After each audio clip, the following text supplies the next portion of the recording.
ప్రపంచంలో ఎక్కడున్నా మీ గోత్రనామాలతో వేదమందిర్ నిర్వహించే ఆన్లైన్ పూజలు హోమాల ద్వారా దైవ అనుగ్రహాన్ని పొందండి.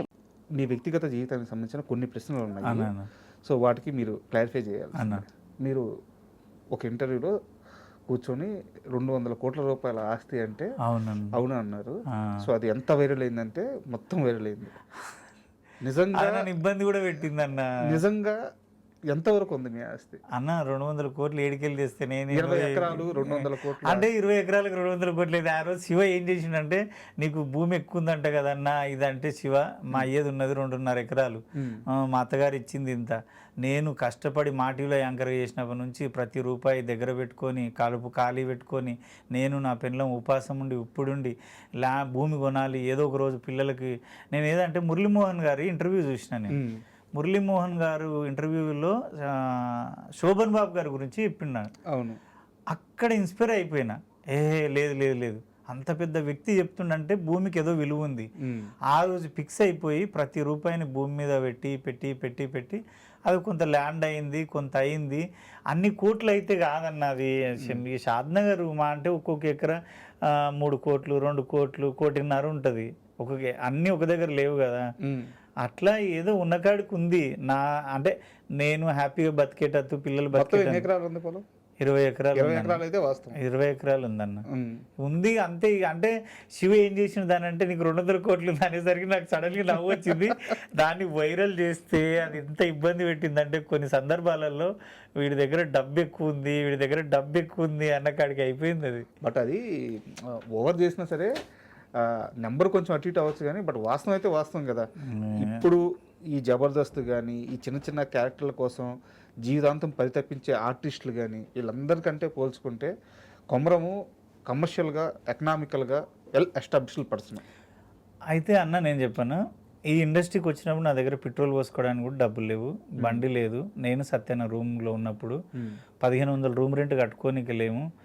నేను చెప్పిన చాలా ఇంటర్వ్యూలలో సిగ్నల్ దగ్గర అవి నైటీలు అమ్ముతుంటే పర్సులు గొడుగులు అవి మ్యాజిస్ట్రేట్ బుక్కులు ఎఫ్ఎం రేడియోలు గుర్తుందా అన్న? ఎఫ్ఎం రేడియోలు వచ్చినప్పుడు ఏం చేస్తున్నావు నువ్వు? నేనా 10th నేను అప్పుడు కోటిలో ఎఫ్ఎం రేడియోలు అమ్ముతున్నా. కొత్తగా వచ్చిన గుర్తుందా? సెల్లులు వేసి అప్పుడు అమ్ముతున్నా నేను. అంటే అన్ని కష్టాలు పడ్డోన్ని వచ్చిన ప్రతి రూపాయిని నేను ఇప్పుడు జలసాలకి పబ్బులకు ఎంజాయ్ చేయడానికి పెడితే దానికి అర్థం ఉంటుందా అన్న? నేను ఎంత కష్టపడ్డా కదా. 2000కు నా ఫస్ట్ జీతం హోటల్లో కామత్ హోటల్, కోటి కామత్ హోటల్లో నెలకి 750 రూపాయలు. మోరికి అడగాలి, ప్లేట్లు అడిగేది.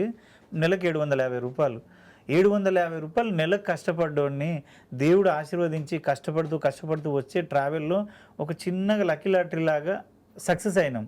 దాంట్లో ఎంతో కొంత డబ్బు వచ్చినప్పుడు దాన్ని మనం వృధా చేయకుండా కరెక్ట్ ఇన్వెస్ట్ చేస్తే మనం ఒకరి నెత్తి మీద చేయి పెడతలేము, ఓ దొంగతనం చేస్తలే, వాళ్ళు లంగతనం చేస్తలే అన్న నమ్మవు. ఎంత ఇబ్బంది అనిపిస్తుంది తెలుసా? ఒక మొగాడిని అయ్యుండి ఒక ఆడదానిలాగా చీర కట్టుకొని 1.5 కిలో విగ్గు, అది విగ్గు హెడ్ఏక్ వస్తుంటుంది, అంత విగ్గు కట్టుకొని కింది నుంచి పై వరకు ఒక ఆడదానిలాగా రెడీ అయ్యి తోలుబొమ్మలాక వాడు ఈవెంట్లలో వాడు ఆడమన్నట్టు ఆడి పాడమన్నట్టు వాడికి నచ్చే వరకు వాడిని ఎంటర్టైన్ చేసి వాడు ఇచ్చే డబ్బులు తీసుకొని వస్తాను. అంతే కదా. అది ఎంత బాధ అనిపిస్తుంది తెలుసా? మా భార్య అనేది బావా హ్యాపీ అనిపిస్తుంది, కానీ ఒక తోలుబొమ్మలా ఆడుతున్నావు బావా ఈవెంట్లల్లో, నా పిల్లల కోసం మన కోసం నువ్వు ఆ మనీని వేస్ట్ చేయొద్దు బావా. ఎంతో కష్టపడితే వచ్చిన పైసని వృధా చేస్తే దానికి అర్థం ఉండదు. మనం ఖాళీ కడుపుతో ఉన్నా సరే పిల్లలన్నా మన పడ్డ కష్టం పిల్లలకు పడొద్దు, మనం కన్నందుకన్నా వాళ్ళకి బెస్ట్ లైఫ్ ఇద్దాం అని నేను నా భార్య కూర్చొని నిర్ణయం తీసుకొని ఆ ట్రావెల్ చేసినాం.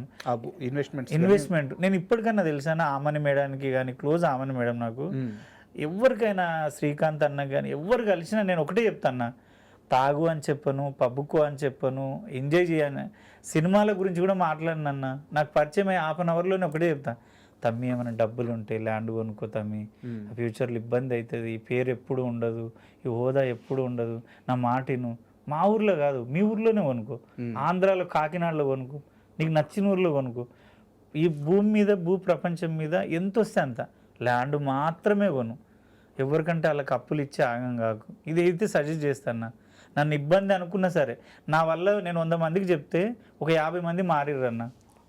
వాళ్ళు ఈ రోజుకి ఏమంటారు అంటే కుమరంగాడు ఆ రోజు చెప్పకపోతే నేను ఇది కొనకపోతుంటే ఈరోజు ఇన్ని కోట్లు అయింది. కరెక్ట్. అయితే నాకు ఈ భూములు కొనే విషయంలోనే ఒక చిన్న డౌట్ ఉంది, మీరే క్లియర్ చేయాలి. సో మీరు ఇప్పుడు రేటు చెప్పారు, భూమి రేటు ఇప్పుడు చెప్పారు, మీరు కొన్న తక్కువ అమౌంట్తో ల్యాండ్ కొన్న ఎంత అమౌంట్తో కొన్నారు? ఫస్ట్ నేను మా టీవీలో మా మ్యూజిక్లో యాంకర్గా చేసినప్పుడు అన్న 3,20,000 ఉందన్న. 3,20,000 కొన్న ల్యాండ్ ఈరోజు 3 కోట్ల పైన, 2 కోట్లు ఉంటుందన్న. అది అది కదా ఇన్వెస్ట్మెంట్ అంటే. అంటే అదే నేను ఏమంటున్నా అంటే ప్రతి ఒక్కరూ మనకు వచ్చే డబ్బుని మనం సరేబ్బా నువ్వు 7,000 చంపాయి, 7,000ని నువ్వు ఎలా ఎంత బలో బతకగలుగుతావు, ఎంత జమ చేసుకోగలుగుతావు. అందరు మళ్ళీ శాస్త్రాలు చెప్తారు. చాలామంది ఏమంటారంటే సచ్చినాడు కట్టకపోతే అవా తాగు తిను ఎంజాయ్ చేయి. ఒరే నాయన అట్లటప్పుడు పెళ్లి చేసుకోకు, పిల్లల్ని కనకు. మీ అయ్య నీకు ఎంతో బెస్ట్ లైఫ్ ఇచ్చిండు, అంతకన్నా నువ్వు బెస్ట్ లైఫ్ ఇవ్వాలి కదా వాళ్ళకి. నువ్వు వాళ్ళు అట్లాంటప్పుడు పిల్లల్ని చేసుకోకు, నువ్వు హ్యాపీగా ఎంజాయ్ చేసుకుంటుండు, తాగి తినుకుంటుండు. నేనేమంటా అంటే మొత్తమే తాగి మొత్తమే అట్లా చేయకుండా లిమిట్లో ఉండి ప్రతి దాన్ని ఒక బాధ్యతగా తీసుకొని నడిస్తే మాత్రం హ్యాపీ ఉంటుంది అన్న. అయితే ఇక్కడ ఒక చిన్న డౌట్ అన్న, జబర్దస్త్లో కొంతమందికి మీరు ఇలాగే ల్యాండ్ కొనమని చెప్పి చెప్పారు, చాలా మందికి చెప్తాను. ఒక్క పర్సన్ మాత్రం మీరు చెప్పిన మాట విని ల్యాండ్ కొన్నాక కొన్ని రోజుల తర్వాత మీ దగ్గరికి వచ్చి ఇంచుమించు అది ఆనందంతోనే ఏడ్చినంత పని చేసి మంచి ఇన్వెస్ట్మెంట్ అయిందిరా కొమరం అని చెప్పి చాలా ఆనందపడ్డారంట. ఎవరు అతను? వద్దులే అన్నాళ్ళ పేర్లు వాళ్ళు ఎందుకు చెప్పిన మంచి విషయమే కదా. మంచి విషయమే. నేను రాకేష్ అన్న కొనిపించిన నా పొలం పక్కనే. ఆయన అప్పుడు కొన్నప్పుడు ఎప్పుడు ఒక 1.5 year అయింది అంతే.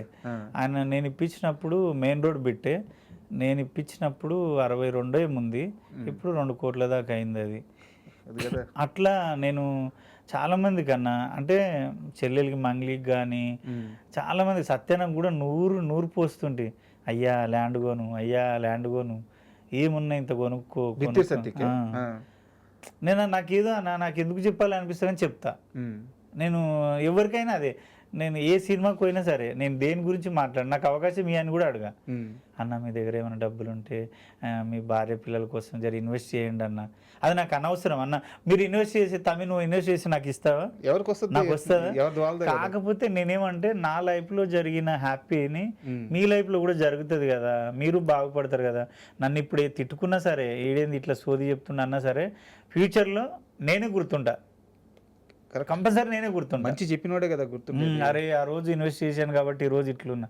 చాలామంది హీరోయిన్స్ అంటారు చూడు, పలానా టైంలో షోన్ బాబు గారు ఇదంతా ఫిలిం నారు కొనమన్నారు కానీ నేను కొనలేదు, మిస్ అయిపోయినా అని. అది ఇంకోటి అన్న, ఇంటర్వ్యూ ఇస్తున్నా కాబట్టి నా లైఫ్లో ఎప్పటికీ నేను కొంతమందికి ఎప్పటికీ నా సక్సెస్ని మా తల్లిదండ్రులను కూడా కన్నా ఎక్కువ అంటే నా లైఫ్లో మా బామ్మడిది రామకృష్ణ అని ఉంటాడు. వాడు నా స్టార్టింగ్ నుంచి ఇప్పటి వరకు ప్రతిదీ నా సక్సెస్ని వాడి సక్సెస్లా ఫీల్ అవుతాడు. నేను సినిమా చూసి యాక్ట్ చేసుకొని ఏడిస్తే నాకే బాధ అనిపించింది. వాడు కానీ వెంకట్ అన్న బామ్మడిది ఉంటాడు, వాడు ఫస్ట్ నుంచి కూడా నేను సినిమా ఫీల్డ్కి వచ్చినప్పటి నుంచి కూడా ప్రతి దాన్ని దగ్గరుండి చూసుకుంటాడు. వాడు మా భార్య ఇప్పుడున్న నా కుమరక్క టీం కూడా బాగా సపోర్ట్ చేస్తారన్న. చాలా ఛానల్ మీద ఎంత వస్తుంది నెలకు రెవెన్యూ మీకు? ఇప్పుడు లేదన్న, వీడియోస్ ఎక్కువ చేయట్లేదు కదా. వీడియోస్ ఎక్కువ కన్నా ఇన్స్టా వచ్చిన తర్వాత యూట్యూబ్కి వెళ్ళట్లే. నా రెగ్యులర్ ఫ్యాన్స్ మాత్రమే 1,50,000 మంది కంపల్సరీ చూస్తారు. ఇక మిగతాదంతా వేరే వాళ్ళు చూస్తారు. 8 lakhs ఉన్నారు సబ్స్క్రైబర్స్. కాకపోతే నీకు దొరికిన ½ hour మొత్తం ఇన్స్టా మీదనే ఉంటుంది. అది 60 ఏళ్ళ ముసలిది కానీ 3 ఏళ్ళ ముసలిది కానీ దాని మీదనే ఉంటుంది. బట్ నెలకు ఒక 7-8 లక్షలు రెవెన్యూ ఉండదా?